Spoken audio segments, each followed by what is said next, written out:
ஒரு நூற்றாண்டுக்கு முன்னால் தோன்றிய சுயமரியாதை இயக்கம் 4 ஆண்டுகளுக்கு பிறகு நடத்திய முதல் மாகாண சுயமரியாதை மாநாடு நடைபெற்ற இந்த இடத்தில் ஒரு நூற்றாண்டு கழித்து அந்த மாநாட்டினுடைய நிறைவு விழாவை நடத்துவதற்கு அதே இடத்தை தேடி கண்டுபிடித்து இங்குதான் நடந்தது என்று ஆசிரியர் அவர்களுடைய இளம் பருவத்தில் இருந்து இந்த பக்கம் வரும்பொழுதெல்லாம் இந்த இடத்தை காட்டியிருப்பார்கள்.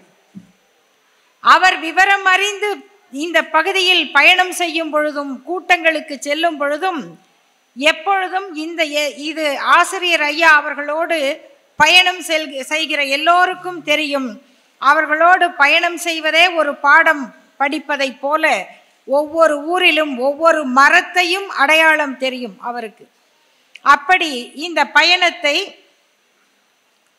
ஆசிரியர் அவர்கள் இந்த பகுதிக்கு வரும் பொழுதெல்லாம் இங்குதான் சுயமரியாதை மாநாடு நடந்தது என்று அவருடைய நினைவிலேயே இருக்கக்கூடிய அந்த காட்சிகளை மீண்டும் மீட்டுருவாக்கம் செய்து இந்த நூற்றாண்டு நிறைவு விழாவை இதே இடத்தில் பந்தல் போட்டு நடத்தக்கூடிய அந்த பெரிய வாய்ப்பை ஆசிரியர் அவர்கள் பெற்றிருக்கிறார்கள். அந்த வாய்ப்பை நமக்கு அவர்கள் கற்றுக் கொடுத்திருக்கிறார்கள்.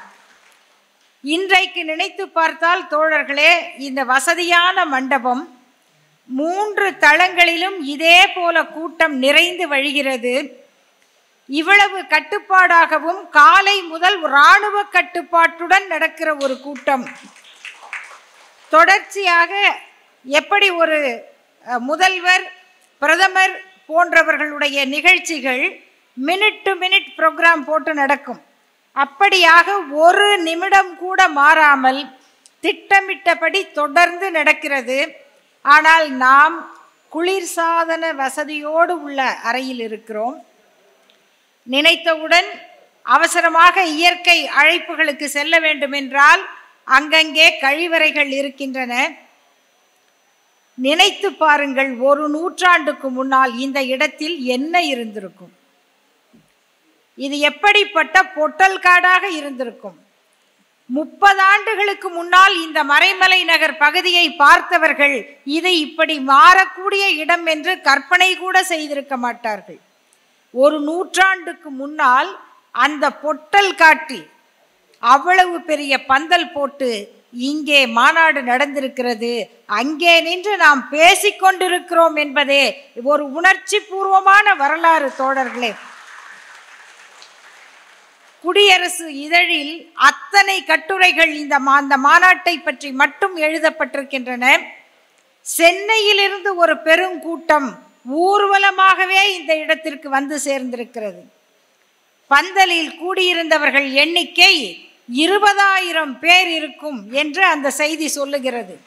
பெண்களோ பகலில் மாநாட்டில் இருந்தவர்கள் எண்ணிக்கையை விட பொதுக்கூட்டத்தில் இருந்தவர்கள் எண்ணிக்கை அதிகம். அங்கெங்கே மின் விளக்குகளில் பொறிக்கப்பட்ட எழுத்து வாசகம் என்ன தெரியுமா? சுயமரியாதையே எங்கள் பிறப்புரிமை என்பது. சுயமரியாதையே எங்கள் பிறப்புரிமை. இது எதற்கு எதிரான முழக்கம்? நம் எல்லோருக்கும் தெரியும். காலையிலிருந்து இங்கே ஒப்பீடு நடந்து கொண்டிருக்கிறது. எப்படி ஒரு நோய் கிருமிக்கு நூற்றாண்டு விழாவோ அப்படி மாற்று மருந்துக்கு நூற்றாண்டு விழா, ரேபிஸ்க்கு நூற்றாண்டு விழா, அதுக்கு தடுப்பு ஊசிக்கு நூற்றாண்டு விழா. இப்படியான இந்த நூற்றாண்டு விழா அதன் முதல் முழக்கம் சுயமரியாதையே எங்கள் பிறப்புரிமை என்றால் அது எதற்கு எதிரான முழக்கம்? சுயராஜ்யமே எங்கள் பிறப்புரிமை என்ற பாலகங்காதர திலகருக்கு மறுப்பு. சுயராஜ்யம் எங்கள் பிறப்புரிமை என்றார் திலகர். ஸ்வராஜ்யம் பத்தாது, ஸ்வதர்மம் இல்லாவிட்டால், ஸ்வதர்மம் என்பது சனாதனம், ஸ்வதர்மம் என்பது மனு தர்மம், ஸ்வதர்மம் இல்லாவிட்டால் ஸ்வராஜ்யத்தால் பயன் என்ன என்று கேட்டவர் சவார்கர். அட அறிவாளிகளா, அடுத்த மனிதனை சுயமரியாதையோடு நடத்த தெரியாவிட்டால் உன் ஸ்வதர்மத்தாலும் பயனில்லை, ஸ்வராஜ்யத்தாலும் பயனில்லை. அதனால் சுயமரியாதை தான் எங்கள் பிறப்புரிமை என்று அறிவித்த அந்த மாநாடு இங்கு நடந்தது. இன்றைக்கு பெண்கள் இங்கு பேசுவது பெரிது அல்ல. அன்றைக்கு அத்தனை பெண்கள் அந்த மாநாட்டிலே பேசுகிறார்கள். தந்தைக்கு கொடுக்கும் முக்கியத்துவத்தை தாய்க்கு கொடுக்கும் முக்கியத்துவத்தோடு ஒப்பிட்டு பார்த்து, தாய்க்கு மரியாதை கொடுங்கள், தாய்க்கான முக்கியத்துவத்தை கொடுங்கள் என்று பேசினார் சிதம்பர வடிவு என்ற அம்மையார். தமிழர் நாயகம், தமிழர் காவலர் சிடி நாயகம் அவர்களுடைய துணைவியார். ஒரே மாநாட்டில் தாயும் மகளும் உரையாற்றி இருக்கிறார்கள். அவர்கள்தான் சிதம்பர வடிவு அம்மையாரும் அவருடைய மகள் வள்ளியம்மையும். அந்த மாநாட்டில் 7 வயது சிறுமி லலிதா என்பவர், அவர் யார் என்று தெரியவில்லை, இனிதான் வரலாற்றை தேட வேண்டும். 7 வயது சிறுமி லலிதா ஒரு தீர்மானத்தை வழிமொழிந்து பேசியிருக்கிறார்.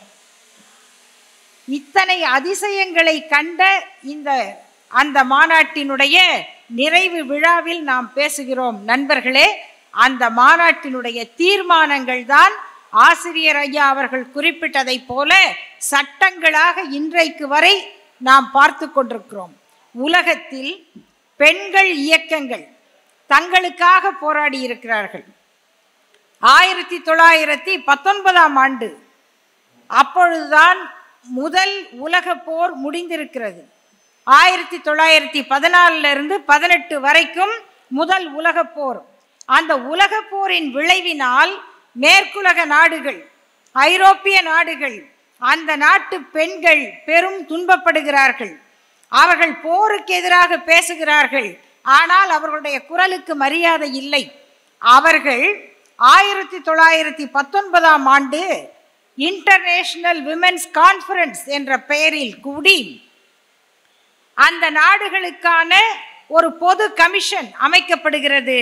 அவர்களிடம் ஒரு முறையீடு கொடுக்கிறார்கள். அது என்ன? முக்கியமான 2 கோரிக்கை. ஒன்று, பெண்களுக்கு வாக்களிக்கிற உரிமை வேண்டும், அப்பொழுதுதான் எங்கள் குரல் அரசுக்கு கேட்கும். இரண்டாவது, பெண்களுடைய உடலை பாலியல் பண்டமாக பயன்படுத்துகிற trafficking on women and children, குழந்தைகளையும் பெண்களையும் விபச்சாரத்திற்கு பயன்படுத்துகிற அந்த கொடுமையில் இருந்து பாதுகாக்கப்பட வேண்டும். இதுதான் 1919ஆம் ஆண்டு வளர்ந்த நாட்டு பெண்கள் வைக்கிற கோரிக்கை. ஆனால் அதே காலகட்டத்தில் இந்தியா எப்படி இருந்தது? இங்கே என்ன பிரச்சனை நடக்கிறது? இங்கும் டிராஃபிக்கிங் ஆன் விமென், பெண்களுடைய உடல் விபச்சார பொருளாக பயன்படுத்தப்பட்டது. ஆனால் அதற்கு பொருளாதாரம் காரணம் இல்லை, மதம் காரணமாக இருந்தது. அவர்கள் தேவதாசிகளாக கருதப்பட்டார்கள். அதை எதிர்த்து இங்கு ஒரு போராட்டம் நடக்கிறது. அன்றைக்கு தொடங்கி நண்பர்களே, 1925ஆம் ஆண்டு முதல் சுயமரியாதை இயக்கம் தொடங்கிய பிறகு அந்த கொடுமையை ஒழிப்பதற்கு எந்த பெண்கள் அமைப்பும் தனியாக போராடவில்லை. முத்துலட்சுமி ரெட்டியார் என்ற அம்மையார் அந்த சமூகத்திலே பிறந்தவர். அந்த கொடுமையை ஒழிக்க வேண்டும் என்று அவர் போராடினார். ஆனால் அவர் சார்ந்திருந்த காங்கிரஸ் கட்சி அதற்கு சாதகமாக இல்லை. காங்கிரஸ் கட்சியிலே இருந்த சத்தியமூர்த்தி ஐயர் தான் அதற்கு எதிராக இருந்தார். ஆனால் அந்த கோரிக்கைக்கு ஆதரவாக இருந்தவர் தந்தை பெரியார். அதை ஆதரித்து அந்த கொடுமையை ஒழிக்க வேண்டும் என்று துணை நின்றது சுயமரியாதை இயக்கம். 1946ஆம் ஆண்டு இந்தியாவிலே இருந்த இந்த படித்த பெண்கள் எல்லாம் கூடி இந்தியன் விமென் கான்ஃபரன்ஸ் என்ற ஒரு அமைப்பை உருவாக்கினார்கள். அது முன்னால் இருந்து கொண்டிருந்தது. அவர்கள் ஒரு கோரிக்கையை அளிக்கிறார்கள். இந்தியாவுக்கு சுதந்திரம் வரப்போகுது, சுதந்திரம் வரப்போகிற இந்தியாவில் எங்களுக்கு என்னவெல்லாம் வேண்டி இருக்கு, என்ன சட்டங்கள் வேண்டும் என்று அதை விமென்ஸ் சார்ட்டர் என்று அழைத்தார்கள். அந்த பெண்களுக்கான கோரிக்கை என்னெல்லாம் கேட்டதுன்னா, எங்களுக்கு குடும்பத்தில் மரியாதை வேணும். அவங்களோட கோரிக்கைகளை பாருங்க, நியாயமான கோரிக்கை தான், தப்பு கிடையாது, நியாயம்தான். எங்களுக்கு குடும்பத்தில் மரியாதை வேண்டும். ஒழுக்கம் என்று சொல்லுகிற மாரல் ஸ்டாண்டர்ட் என்பது 2 பேருக்கும் சொல்லப்பட வேண்டும். படிக்கிறதுக்கு உரிமை வேண்டும். வாக்குரிமை எல்லாருக்கும் கட்டாயமாக இந்த நிபந்தனைகள் இல்லாததாக இருக்க வேண்டும். இவ்வளவுதான் அவர்களுடைய கோரிக்கை. ஹெல்த்து, எஜுகேஷன், அப்புறம் குடும்பத்தில் மரியாதை, இவ்வளவுதான் 1946 படித்த பெண்கள் கூடி கொடுத்த தீர்மானம், கோரிக்கை. ஆனால் 1929 இங்கு நடந்த சுயமரியாதை மாநாடு பெண்களுக்கு என்னென்ன கோரிக்கைகளை வைத்தது? அது பெண்களாக வைக்கவில்லை, பெண்களுக்காக பெரியார் வைத்தார், பெண்களுக்காக சுயமரியாதை இயக்கம் வைத்தது. உலகிலேயே வேறு எந்த நாட்டிலும் ஒரு பொதுவான இயக்கம், ஆண்களால் நடத்தப்படுகிற இயக்கம், ஆண்களும் பெண்களும் சேர்ந்த பொது நோக்கத்திற்காக செயல்படுகிற இயக்கம் பெண்ணுரிமைக்காக போராடியது என்றால் அந்த வரலாறு சுயமரியாதை இயக்கத்திற்கு மட்டும்தான் உண்டு. மற்ற ஆப்பிரிக்க பெண்கள் உட்பட அவர்கள்தான் தங்கள் உரிமைக்கு போராடினார்கள்.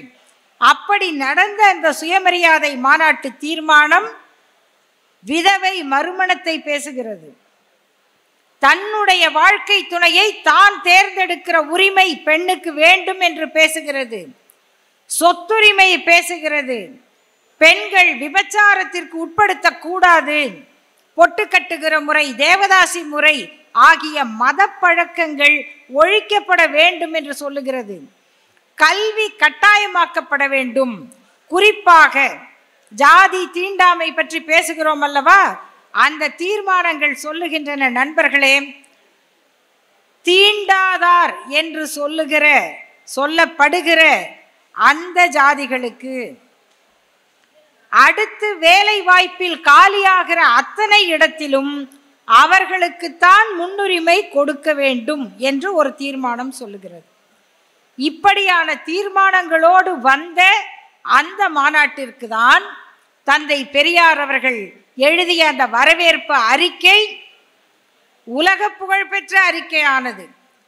ஏன் இந்த மாநாட்டுக்கு நீங்கள் வர வேண்டும், யார் யாரெல்லாம் வர வேண்டும், அதில் படித்தவர்கள், பேராசிரியர்கள், நீதிபதிகள், வழக்கறிஞர்கள், வணிகர்கள், மாணவர்கள், வாலிபர்கள், இவர்களெல்லாம் வர வேண்டும் என்று சொன்ன அந்த அறிக்கையில் தந்தை பெரியார் சொன்னார், தனியாக இருக்கும் பெண்கள் தங்களை விதவை என்றோ விபச்சாரி என்றோ நினைத்து கொண்டிருக்கும் பெண்கள் இந்த மாநாட்டுக்கு வர வேண்டும். இன்றைக்கு எந்த யோகியதையும் இல்லாத, எந்த ஒழுக்கமும் இல்லாத, ஒழுக்கக்கேட்டையே தங்களுடைய இலக்கணமாக கொண்டிருக்கிற சில பேருக்கு இந்த தீர்மானம் தவறாகப்படுகிறது. ஏன் இப்படி வர சொன்னார் தெரியுமா என்று ஒருவன் வியாக்கியானம் பேசலாம். அப்படி பேசுகிற காட்சிகளையும் நாம் பார்க்கிறோம். ஏன் அவர்கள் அப்படி பேசுகிறார்கள் என்றால் அவர்களுடைய ஒழுக்கம், யோகியதை அவ்வளவுதான்.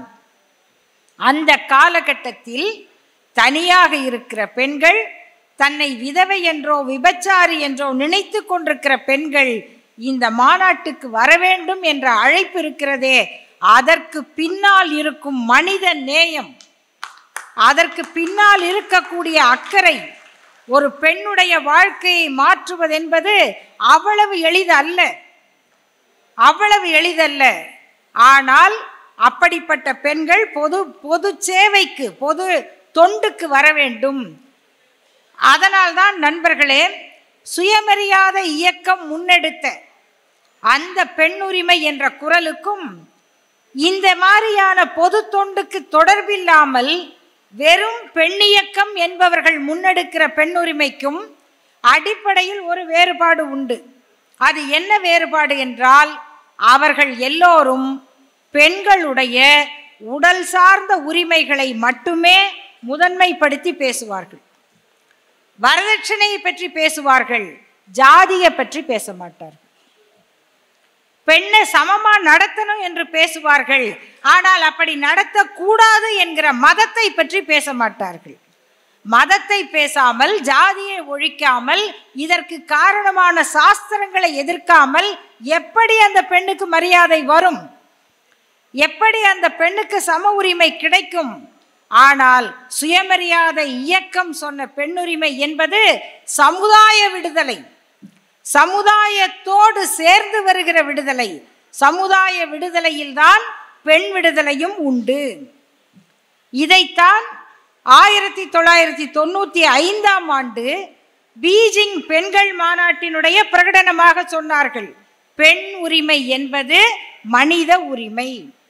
இதைத்தான் 1925 ஐயா பெரியார் சொன்னார். 25 பெரியார் ஐயா சொன்னது 95 சீனாவில் எதிரொலிக்குது. இரண்டாவது, இப்படி சொல்லப்பட்ட தீர்மானங்கள் எல்லாம் 2 வகைப்பட்டவை. ஒன்று, சமூகம் திருத்திக் கொள்ள வேண்டிய கருத்து, சமூகம் திருத்திக் கொள்ள வேண்டிய கருத்து, பெண்கள் புரிந்து கொள்ள வேண்டிய கருத்து, மாற்றிக்கொள்ள வேண்டியது. இரண்டாவது, அரசாங்கம் செய்ய வேண்டியது, அரசு செய்ய வேண்டிய கடமை. சில கருத்துக்களை அரசு சட்டம் போடாமல் சாதிக்க முடியாது. இன்றைக்கு தமிழ்நாட்டில் இவ்வளவு பெண்கள் பதவியில் இருக்கிறார்கள். எந்த அரசு அலுவலகத்துக்கு போனாலும் பெண்களுடைய எண்ணிக்கை ஏராளமாக இருக்கிறது. என்ன, அவங்களுக்கு எப்படி இந்த பதவி வந்துச்சுன்னு தெரியாது. அதனால பல அரசு அலுவலகங்களில் வெள்ளிக்கிழமை மத்தியானம் பூசை போடுறதா நம்ம வேலைன்னு பெண்கள் நினைத்து கொண்டிருக்கிறார்கள். அவர்களுக்கு அந்த அலுவலகத்துக்குள் வருகிற உரிமை, அரசு பணிகளில் 30% இடஒதுக்கீடு கொடுத்து கலைஞர் அவர்கள் போட்ட சட்டத்தினால் அவர்கள் இன்றைக்கு அதிகாரிகளாக இருக்கிறார்கள். அவர் தாசில்தாராக இருக்கட்டும், டெப்டி கலெக்டராக இருக்கட்டும், நீதிபதியாக இருக்கட்டும், சார்பு நீதிபதிகள், அத்தனை பதவியிலும் 30 விழுக்காடு பெண்களுக்கு கட்டாயம். இது இந்தியாவில் வேற எங்கேயும் கிடையாது, வேற எங்கேயும் கிடையாது. இன்றைக்கு தமிழ்நாட்டில் பெண்கள் நீதிபதிகள் என்றால் உயர் நீதிமன்ற நீதிபதிகளாக 13 பேர் இருக்கிறார்கள். 13 பேர். அதில் சிலர் நேரடியாக வழக்கறிஞராக இருந்து வந்தவர்கள், மற்றவர்கள் சார்பு நீதிபதிகளாக இருந்து பதவி உயர்வு பெற்று வந்தவர்கள். அவ்வளவு பேர் அந்த இடத்தில் இருப்பதற்கு இப்படி ஒரு ஒதுக்கீடு வந்ததுதான், சட்டம் வந்ததுதான் காரணம். அது அவர்களுக்கு தெரியாது. அதை போல 1973ஆம் ஆண்டு தமிழ்நாட்டில் முதலாக பெண் காவலர்கள் பணியில் அமர்த்தப்பட்டார்கள்.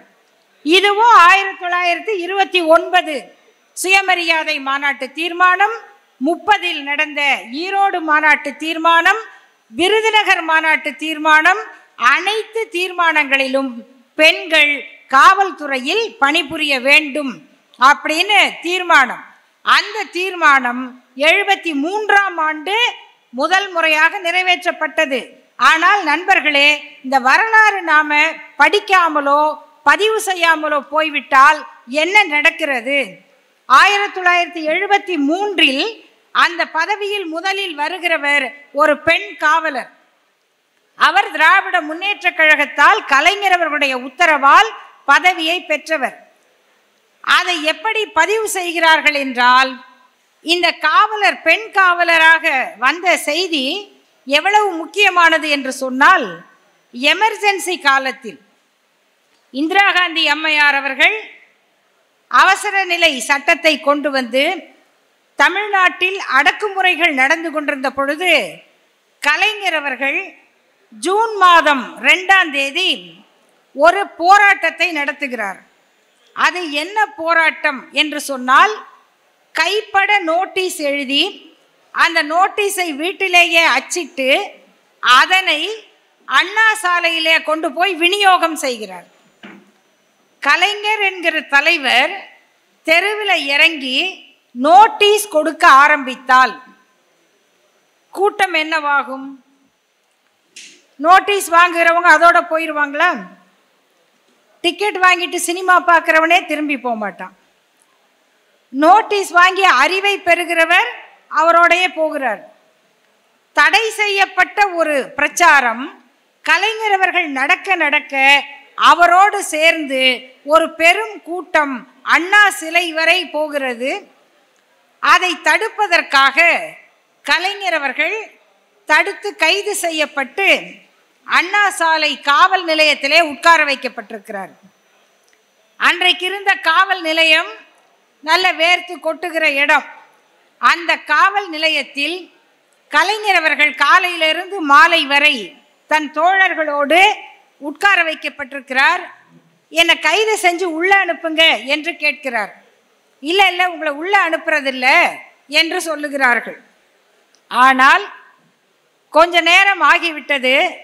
கலைஞர் அவர்கள் கேட்கிறார், எனக்கு ஒரு நல்ல டீ வாங்கலாமா என்று.